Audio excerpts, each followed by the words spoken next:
Ayan, another day, another luto po tayo. Magluluto po tayo ng arroz caldo dahil napakalamig ng umaga.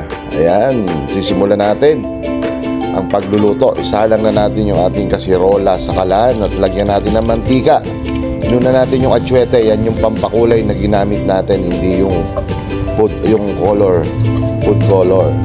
Yung atsuete, nagisa na tayo ng bawang sibuyas.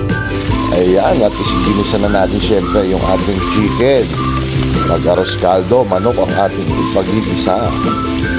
Ayan, gigisahin lang natin yan. Isasangkot siya natin. Lagyan natin ng paminta, asin, at yung ating patis. Ayan, natin sasangkotyahin yan. At nilagyan natin ng chicken cubes para lasang-lasa ang arroz caldo na masarap. Ayan, haluin natin, takpan.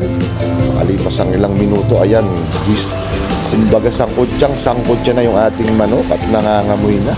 Napakasarap niyan sa arroz caldo. Nilagay na natin yung malagkit, syempre kasama sa gisa.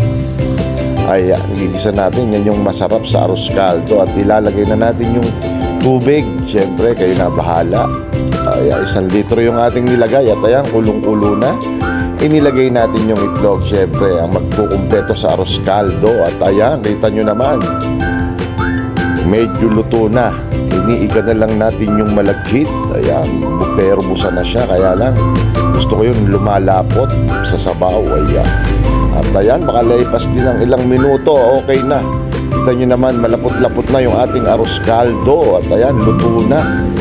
Atin ang hahanguin para tikman yung ating chicken arroz caldo. Grabe yan, namiss ko yan.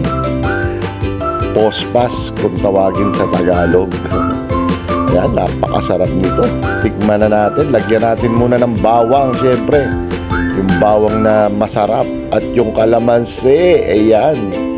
Yan yung authentic na arroz caldo. Paminta. Yung natitikman natin dati sa bayan, ayan.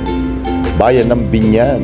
Ayan, atin na pong titikman, syempre, ang ating masarap na arroz caldo sa malamig na panahon. Ayan, persigo.